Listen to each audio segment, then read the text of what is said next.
actor object. This is the undertitle or the title which is lying beside this edition of the OKNO-Festival, and we wanted to ask you what do you think? What is the relation between those two words, like actor and the object?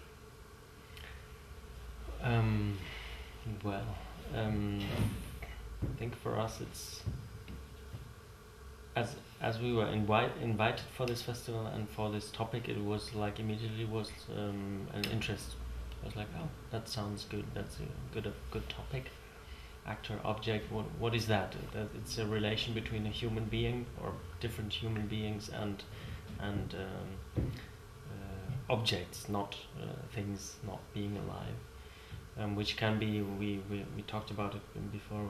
Which can be used as props in traditional theatre. It's just objects are props. Somebody else cares about them, and they are so to say. The actors are surrounded by some props designed by somebody else, and for us it's some sort of more intimate connection between actor and object, or between musician. We come from music originally, and object, because there's we choose the objects we want to use, and nobody forces us to use certain objects, but we choose them our own. And from a musical side, I just had the thought that if we use instruments, they are somehow objects as well. But it's you can say musical instruments are tenderly used objects, so to say. It's not an object you throw around. If you have a musical instrument, you like care for it, and we like caring for objects, but often also for objects that are not musical instruments in a narrower sense. But this can be different objects. Can be a table, can be chairs, can be nutrition, whatever in that piece, which is not musical sense in a musical instruments in a narrower sense, but can be treated in a musical way or so.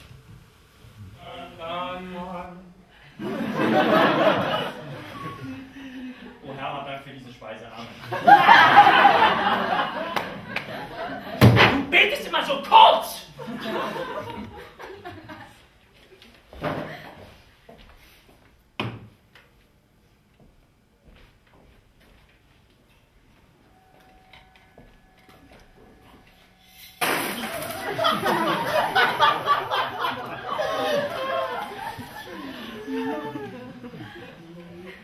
In that case, we said Tafelmusik. We want. It was Tobias' idea initially to say, why don't we do something at a table? We just have the table. The three of us, Rainer and me, had done something together. We said, okay, why not? But we didn't really go on with that idea. Years after, we thought, okay, let's try something out. And then we just had the table and three persons. And we thought, okay, what can we develop out of that? Which associations do we have with table?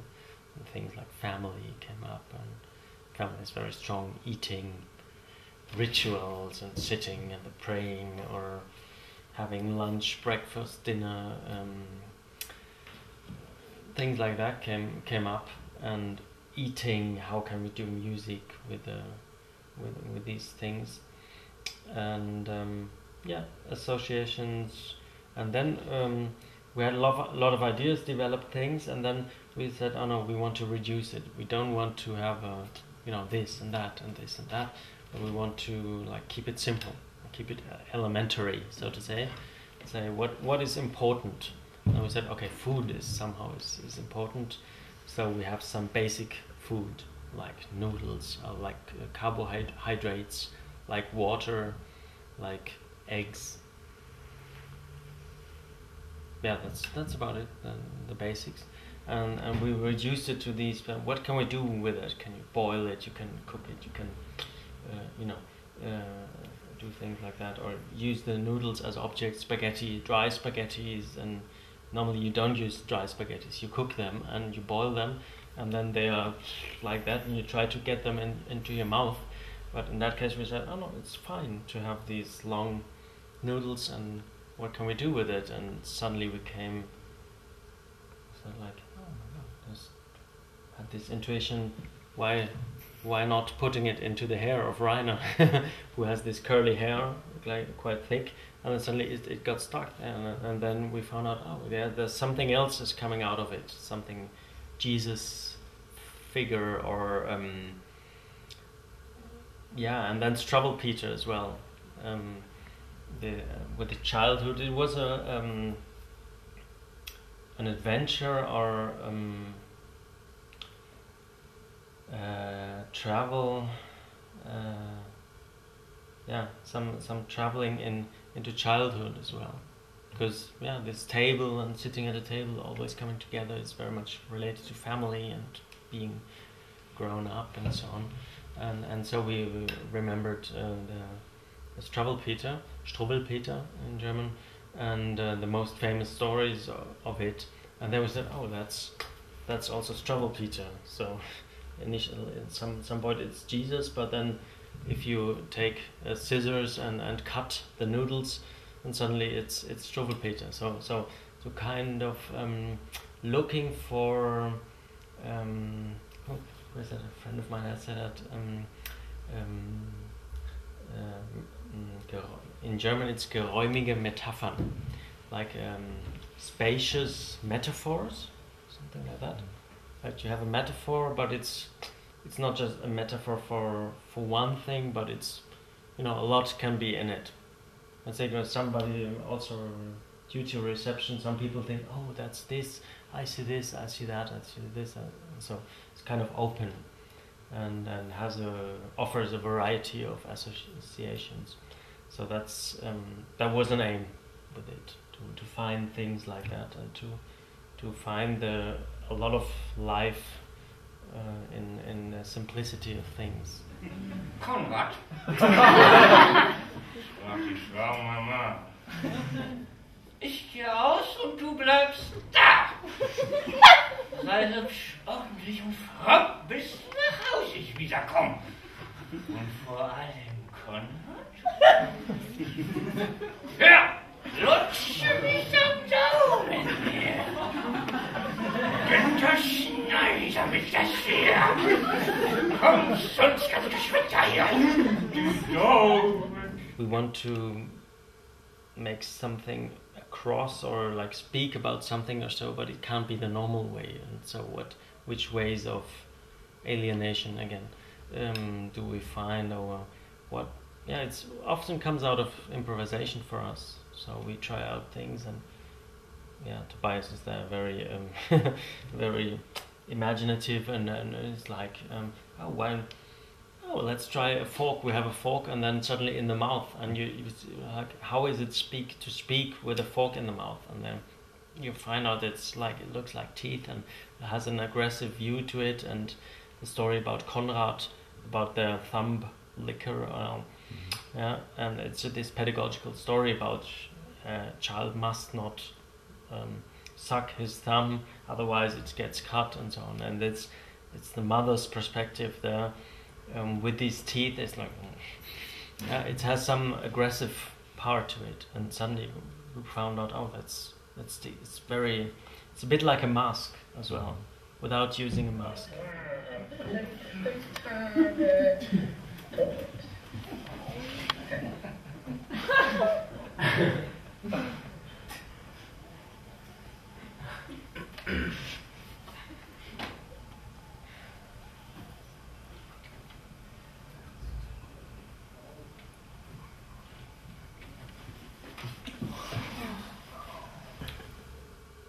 Yeah, and as I think as musicians, or originally musicians that like to act, or like they did a lot of acting, performance stuff, and so for us it's we are more used to not think in theater terms, like in terms of I have a role, I'm the character, bum bum bum. We more think of activities. What would be nice to do, more in like a John Cage influence thing. Which activity could I do? And I could. I don't know. I could. If I'm singing, I'm singing. If I use this and that object, I use this and that object. But I don't pretend to be somebody else. I don't play a role in that sense. But we are schindelkilliusdutschke, and that's also lives from the fact that Schindel is always Schindel somehow. And Killius is Killius and Dutschke is Dutschke. So there's different perspectives to it, but it's I think there's the connection to the performance world. We're not really performance I think either, but that's the thing, that the performer is as a performer is important, so that it's not an actor in the sense of play the character of Hamlet or so. That would be very strange for us in that sense. And I think coming from that side and coming from music, on the one hand you're very concrete, because you have very concrete activities, concrete songs to sing, concrete objects to use. On the other hand, it's a bit abstract, but because what is music? It's concrete and abstract at the same time. It's very concrete, you play the piano, do the thing, but what's the piece? I mean, if you don't sing it, it's a very abstract thing. What is music? So for us, that's a good thing. In that sense, it's a good thing that we can do some things that are both concrete and abstract at the same time.